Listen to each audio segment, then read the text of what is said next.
اتنا بھی میرے اللہ کے خزانے سے کم نہیں ہوگا۔ اللہ رب العزت کے خزانے کی شان یہ ہے، لیکن اس نے تو دینے کے لیے نعمت پیدا کیا، اور پھر جب وہ دیتا ہے اس وقت تک واپس نہیں لیتا جب تک کہ بندے خود ایسے اسباب نہیں پیش کرتے، خود ایسے حالات نہیں بناتے، جب تک کہ وہ ان کے حالات جب تک وہ خود ایسے نہیں بناتے کہ نعمت چھن جائے، اس وقت تک اللہ نعمت نہیں چھنتا۔ میرا رب فرماتا ہے ان اللہ لا یغیر ما بقوم حتی یغیر ما بانفسہم، اللہ کسی نعمت کسی قوم سے اس وقت تک نعمت نہیں چھینتا جب تک کہ وہ قوم خود ایسے حالات پیدا نہ کرے۔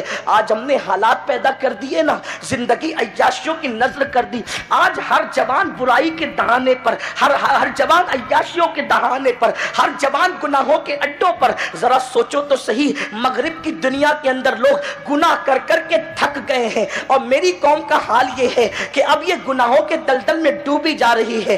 یاد رکھنا، نہ گناہ کے اندر عزت ہے، نہ گناہ میں سکون ہے، گناہ کے اندر نہ راحت ہے۔ گناہ کر کے نہ کسی کو سکون ملا ہے، نہ مجھے اور آپ کو سکون مل سکتا ہے۔